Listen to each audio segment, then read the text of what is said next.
Olá, 10 de agosto de 2020, estou aproveitando aí a manhã bonita de sol, temperatura agradável, tranquilidade aqui na minha residência.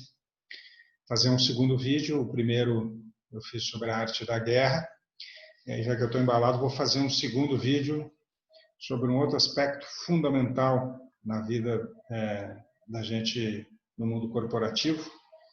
Vou compartilhar aqui a tela. Está aqui a tela e já vamos direto ao ponto. Se no vídeo anterior a gente fala sobre Sun Tzu e a influência dos ensinamentos dele na vida de todos nós, nas batalhas diárias que enfrentamos para vender, e o mundo é um mundo de vendedores atualmente, porque todo mundo quer vender para todo mundo, é só olhar as páginas aí do Facebook, a quantidade de gente oferecendo coisa para vender de todos os aspectos, né? Então a concorrência só aumenta, ela não diminui. Mas o tema de hoje é um tema tão apaixonante quanto, e está ali a figura do cara que é o inspirador aí da nossa live de hoje. Ele se chama René Descartes. Viveu na Europa, estudou durante muitos anos com o pessoal da igreja, em torno de 8 anos, depois foi para o mundo, e ele começou a andar pelo mundo e começou a ver que o que ele tinha de ensinamento não ajudava muito a entender o mundo como ele entendia que deveria ser, porque na época, na Idade Média, o mundo era regido por leis que eram orientadas pelas crenças da igreja. Tudo tinha uma explicação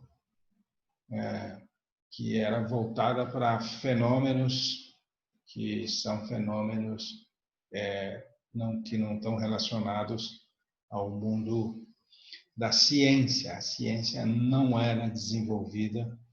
E esse cara começou a questionar as verdades estabelecidas, os paradigmas. Tem uma live sobre os paradigmas, e ele começou a questionar as coisas. Mas, vem cá, será que isso funciona assim mesmo? Será que esses raios aí são obra divina ou tem alguma outra explicação? A ciência estava se desenvolvendo muito naquela época e tinha os astrônomos, e o René Descartes era um matemático, um cara forte em matemática.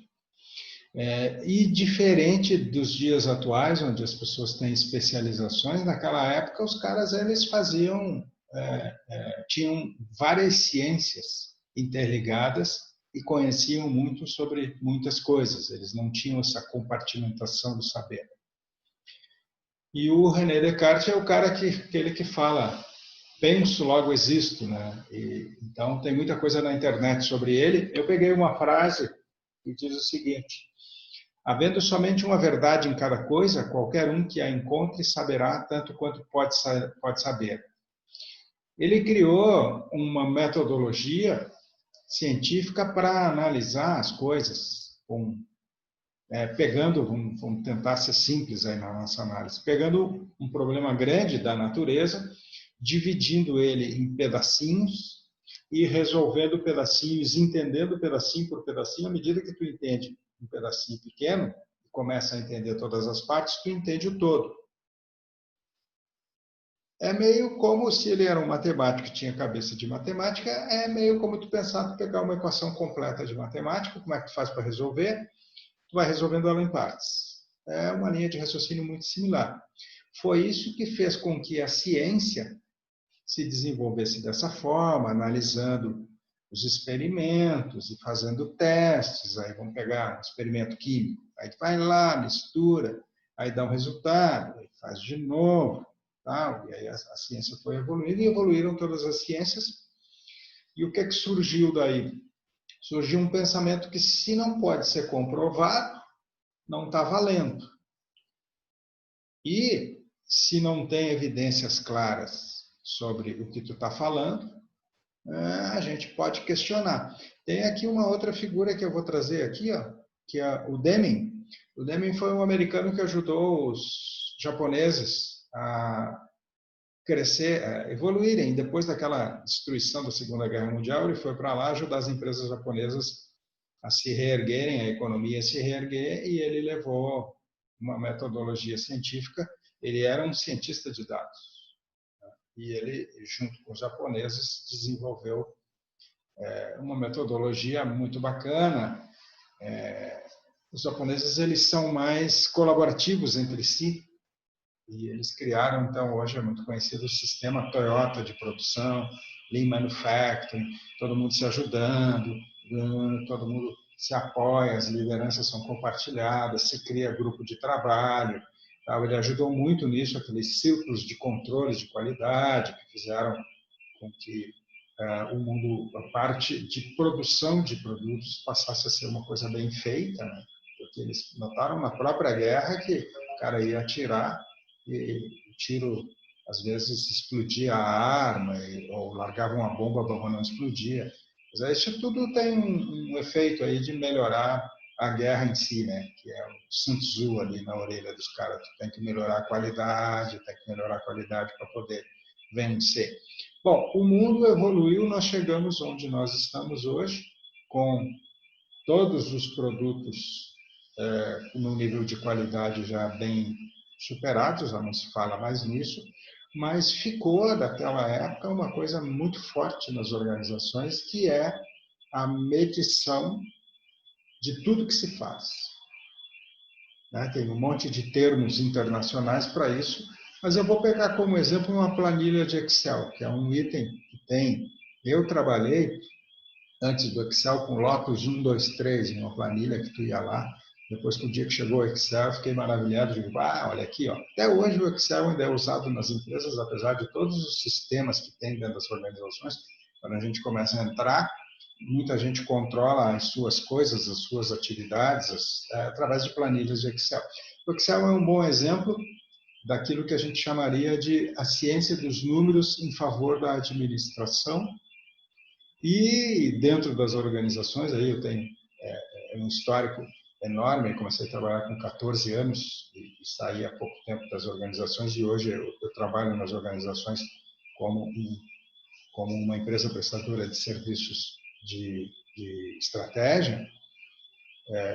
A gente tem que estar sempre olhando os números. Chegar numa reunião e o cara vier para a reunião e não trouxer os gráficos e os indicadores, se não tiver um dashboard onde tu fica analisando as metas e tal, DRE, tem todo um paradigma sobre os números. Se tu não tem os números, tu é desacreditado. Tem que ter os números. E aí vamos vir para o mundo dos representantes. Os representantes são cobrados, apesar da legislação colocar algumas interrogações, os representantes são acompanhados. Vamos dizer que são cobrados, são acompanhados por métricas das empresas sobre o nível. Basicamente, o que os representantes são acompanhados é sobre volume de vendas e sobre o nível de remuneração que advém desse volume de vendas que foi comercializado. Raramente as empresas entram no detalhe com os representantes para avaliar lucratividade, prazo médio de vendas, preço médio e markup e evolução em novas contas e tal. As empresas tendem a não entrar nesse mundo aí para não gerar problemas legais, vamos usar esse termo aí, para não gerar problemas legais de subordinação da empresa sobre o representante, porque o representante é considerado uma empresa prestadora de serviços. Bom, e qual é o pensamento das empresas em relação à maioria dos profissionais? É que os profissionais tendem a não dar muita importância para isso, tendem a não dar muita bola para os números. E os números, gente, nas organizações são a grande verdade. Mas eu sou amigo do pessoal e tal. Tu é um número sendo analisado dentro de um contexto de uma região, sendo analisado dentro de um contexto de uma macro-região, e o diretor comercial vai responder pelos números globais e cada regional vai responder pela sua região.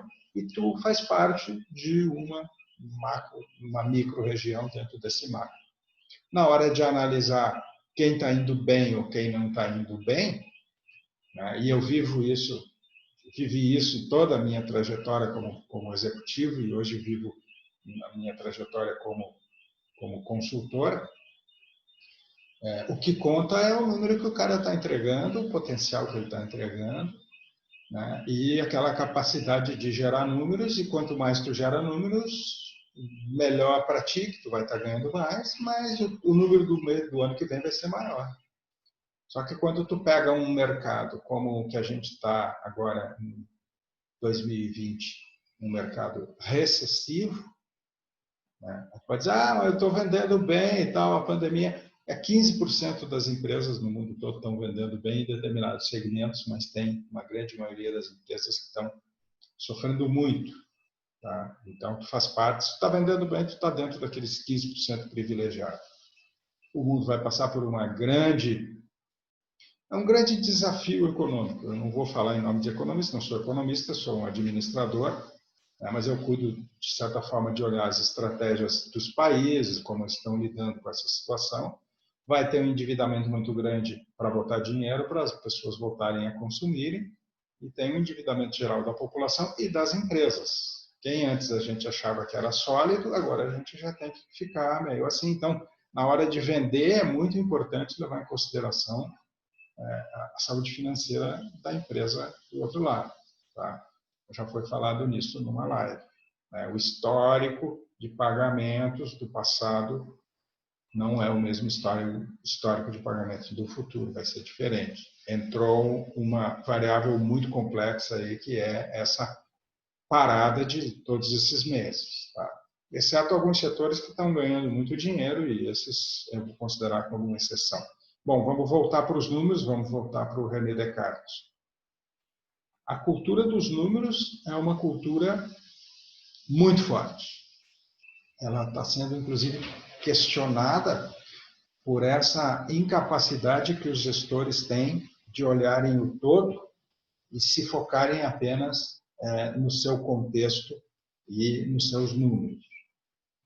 Existem, se a gente pode tratar numa outra live, existem vários filósofos e profissionais, principalmente os franceses, que questionam muito essa compartimentação do conhecimento das pessoas e elas trabalharem especificamente numa área.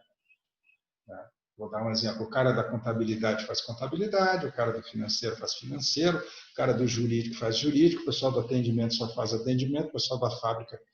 Mas isso funciona bem nas empresas? Funciona bem e nem tanto, porque a gente sabe muitas vezes que a gente faz um esforço enorme para realizar uma venda e depois tem gente dentro da organização que acaba não colaborando tanto quanto deveria.